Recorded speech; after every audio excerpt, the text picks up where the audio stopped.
The eye hits Haiti this morning. A deadly Category 4 storm, 145-mile-an-hour winds, fears of a life-threatening storm surge, and more than 3 feet of rain triggering floods as cruise ships reroute to avoid the storm. Now the East Coast braces for its impact. States of emergency already declared in Florida and North Carolina.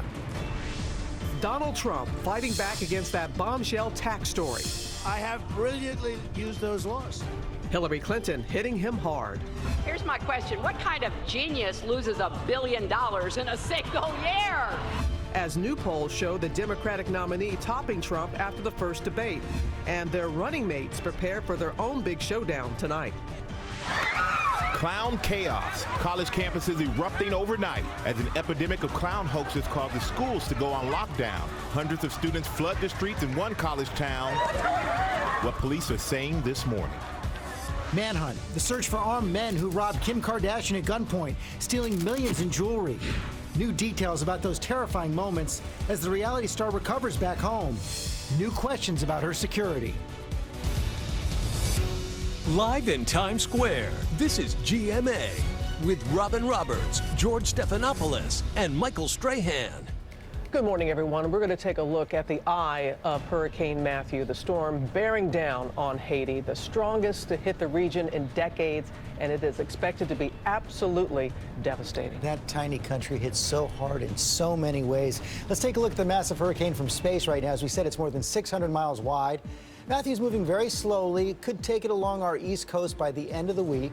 As we said, Florida and North Carolina have already declared states of emergency.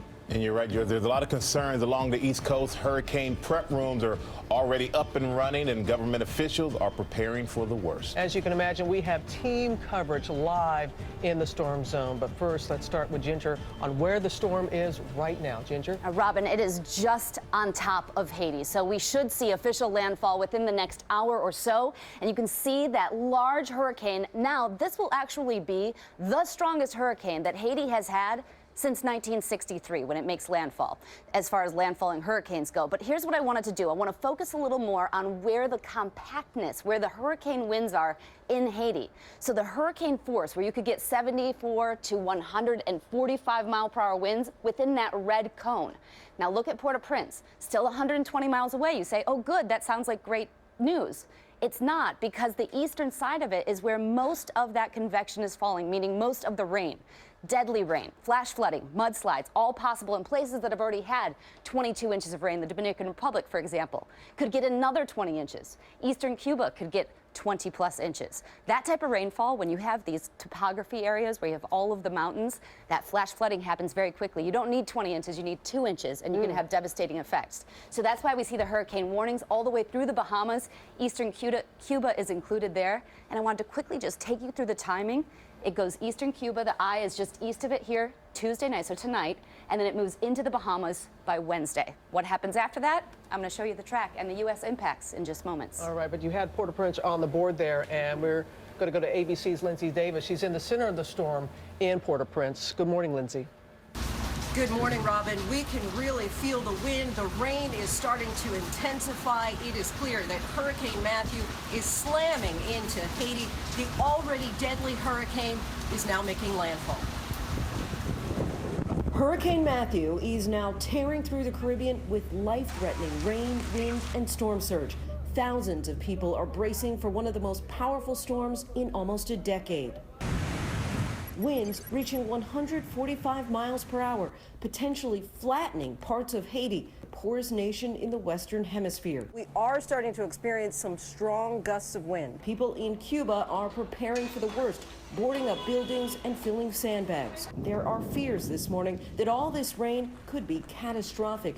40 inches of rain is expected to fall in parts of the island, potentially triggering flash flooding and deadly mudslides. Fears that entire villages will be washed away.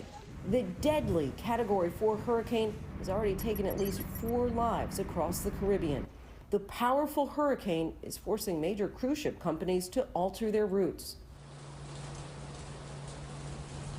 So the good news is that the eye of Matthew is still 100 miles or more east of Port-au-Prince, so that 40 inches of rain that was initially anticipated will now likely fall in the mountains. But 10 inches of rain is still very dangerous in Port-au-Prince, where you have more than 50,000 people still living in tents after that earthquake in 2010. Guys. So easy to wipe them away. Okay, Lindsay, thanks very much. Jamaica has already been hit by Matthew. You see the flooding right there, and ABC's Gio Benitez is on the scene in Kingston. Good morning, Gio. George, good morning to you. We're not entirely out of the woods just yet. The clouds you're seeing behind me are from the edges of Hurricane Matthew. But you know what? Jamaicans are looking at this with guarded optimism. Flooding that you just showed, George, we've had that flooding, some of that localized.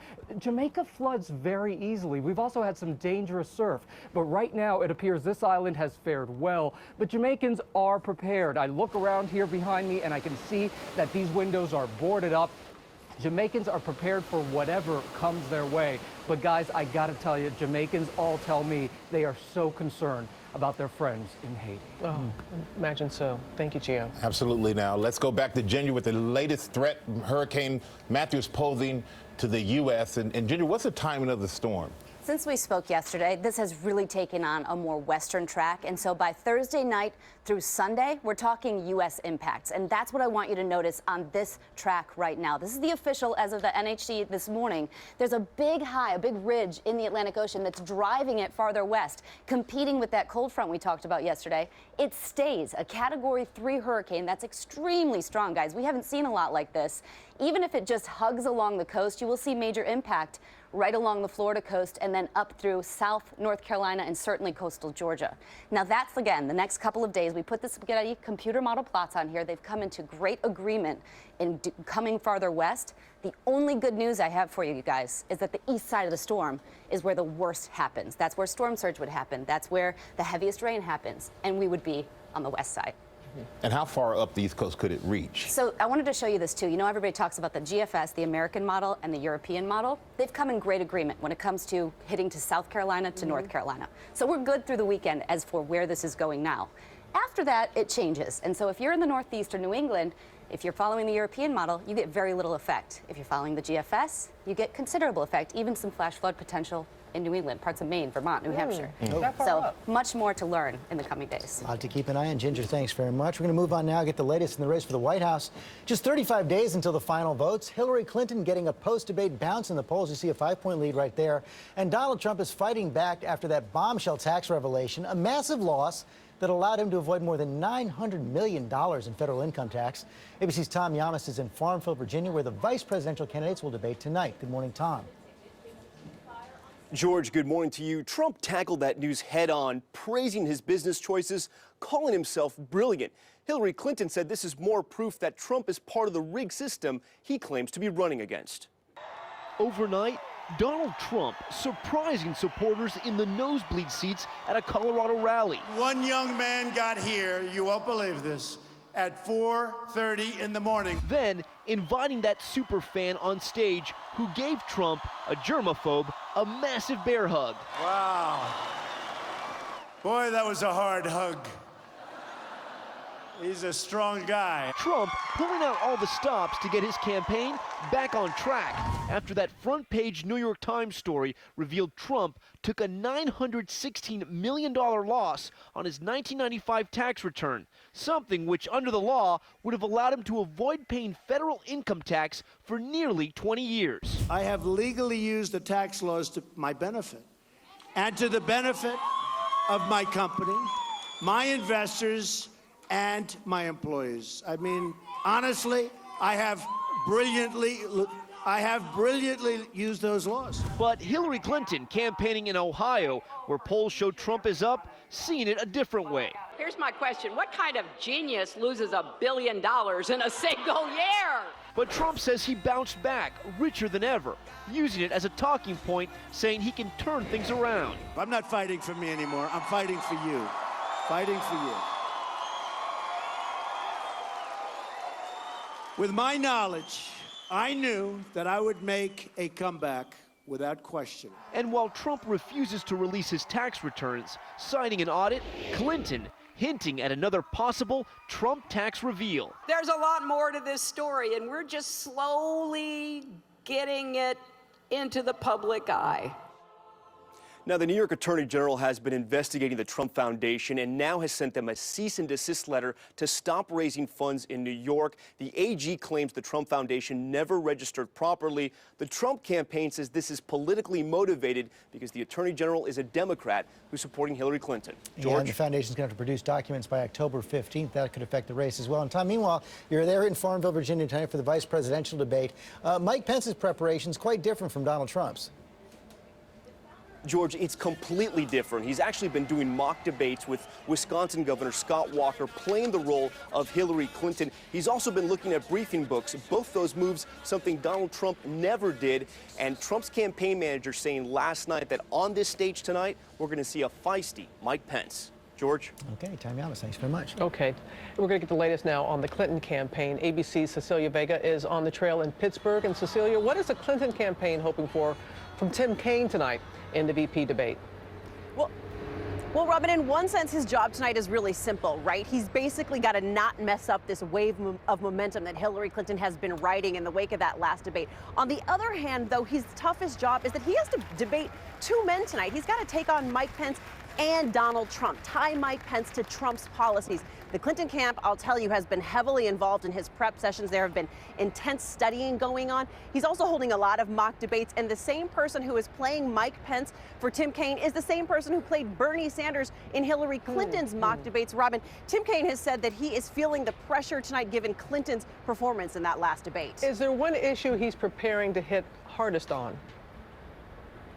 Well, you heard Tom mention it. It's got to be taxes. You can imagine that he's going to hit hard on that front, just like Hillary Clinton has been on the attack out here on the campaign trail. One source close to Kaine telling me that he knows how to throw a punch, but he just does it with a smile. And Robin, check this out. I also just found out that these two men have never met before. The first time they will come face to face, Robin, will be on that stage tonight. And a lot of people will be watching tonight, Cecilia. Thank you.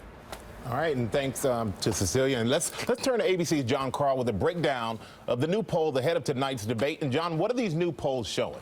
Well, the first thing, Michael, is there is no doubt that Hillary Clinton has a post-debate bounce. Take a look at this new national poll from CNN. She has a 5-point lead over Donald Trump. In this very same poll before the debate, Trump was up. And if you look at the states, you see that Trump is down, but he is not out. The state of Ohio, this is the one real bright spot for Donald Trump. He leads Hillary Clinton in Ohio by 5 points. The biggest factor here, though, is not the debate. It's that Gary Johnson, third-party candidate, has way down. He was at 14 in the last poll, so Trump is up in Ohio. But all the other states that we have new polls in, Michael, take a look at this. Florida, Hillary Clinton up 3. North Carolina, Hillary Clinton up 3. The state of Pennsylvania, Hillary Clinton up 4. So it basically leaves us where we were before. And that is, if you look at our ABC News race ratings, Hillary Clinton has the lead. Even if she loses all of the toss-up states, she still has 273 electoral votes. That is enough to win the presidency. And I've got to say, the big thing here, the biggest worry for Donald Trump is the state of Florida. If he loses the state of Florida, it's hard to imagine how he gets the electoral votes to be elected president. We'll keep an eye on that. Let's talk to Matthew Dowd about this right now. So we just see there the polls.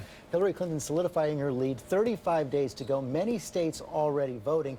Donald Trump really needs a circuit breaker now. Yeah, I mean, this is a good news, bad news, mostly good news for Hillary Clinton. And the major change that we saw in this was not a change among undecided voters. It was a change among enthusiasm of Hillary Clinton voters. What her debate performance did was basically give a 5-hour energy drink to her supporters. She was from behind by 9 points on enthusiasm, and it's now even.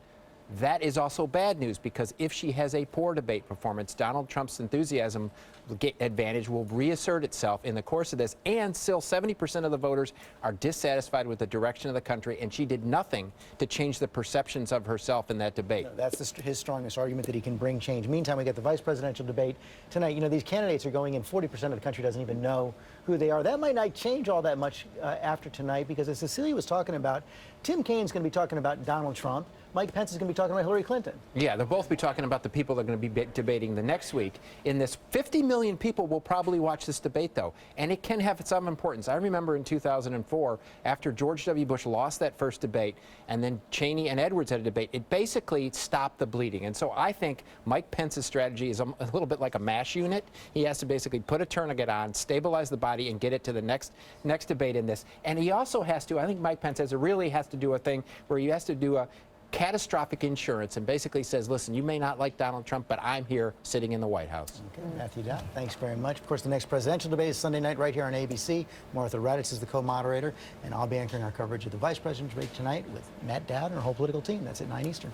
But first now, we're going to get to that Georgia father on trial for murder, accused of intentionally leaving his son to die in the backseat of a hot car. The jury hearing the prosecutor's opening statements on Monday. Now the defense is set to make its case. ABC's Steve Osinsami has the story. Prosecutors this morning are painting an ugly picture of Justin Ross Harris, the father accused of leaving his son to die in a hot SUV on a summer day 2 years ago. There's no doubt the defendant is responsible for Cooper's death. Messaging on the morning of the murder that he needed an escape from his son. In their opening statements, they question how he could forget to drop the boy off at daycare that morning, especially after the two had breakfast at this Chick-fil-A restaurant down the street, just minutes away from both the daycare and his office where the boy died. 22-month-old Cooper Harris was trapped in a rear-facing car seat for more than 7 hours. This surveillance video shows his father checking on the car in the middle of the day. Police say while his son was dying outside, the married father was sexting with other women. The defendant's own words show that he's guilty. I love my son and all, but we both need escapes. Harris is charged with murder and second-degree child cruelty. He's pleading not guilty, saying this was an accident. His ex-wife agrees he's innocent. Her lawyer says the sexting doesn't make him a murderer. I've never believed that this showed motive. I believe it just shows bad character. Texting somebody is not a negligent act. Witnesses who saw him pull into this parking lot after discovering his son's body on his way home from work say he looked genuinely upset. He kept saying, what have I done? What have I done? But prosecutors are saying that was for show. Since the death of Cooper Harris in 2014, dozens of children have died in hot cars. It's become a national issue. Defense attorneys give their opening statements, Robin, this morning. I know you'll be there, Steve. Thank you. We're going to go now to Amy with the morning's other top stories, starting with new tensions between the U.S. and Vladimir Putin. That's right. Good morning. The U.S. has broken off talks with Russia over a ceasefire in Syria. The State Department increasingly frustrated with Russian airstrikes bombarding Aleppo. Another hospital was destroyed on Monday. 400 civilians have been killed in just 2 weeks. And in a sign of rising tensions, Moscow has now suspended a deal that regulates the disposal of nuclear weapons material. Back here in this country, a Baltimore Ravens football fan is in critical condition after a brawl during Sunday's game against the Raiders. Joseph Bauer, a former Marine, is on life support after police say a verbal fight with two Raiders fans near the concession stand turned physical. Police say Bauer was pushed to the ground and suffered a brain injury. The two Raiders fans now face charges. And there is new fallout from the phony account scandal at Wells Fargo. The state of Illinois now pulling $30 billion in investments from the bank. This follows a similar move by California aimed at punishing the bank for opening accounts without customers' permission in order to meet sales goals. So this story, far from over. Keeps going. Okay, Amy, thanks very much. Let's go back to Ginger. More on that hurricane. Yes, and I wanted to put on here the probabilities of getting tropical storm force winds. So I think it's really important for folks coastal Florida to watch this. Remember, we're talking Thursday night through Friday. It's looking like that 80% shot right there between Miami, right around Melbourne, at that tropical storm force. So that's more than 39 miles per hour. Of course, this is going to change in the coming days, and you know we'll be on it. Let's get to your Tuesday trivia now, brought to you by Tide Pods. Around here, I'm lucky to get through a shift without a disaster. Heads up. Ooh.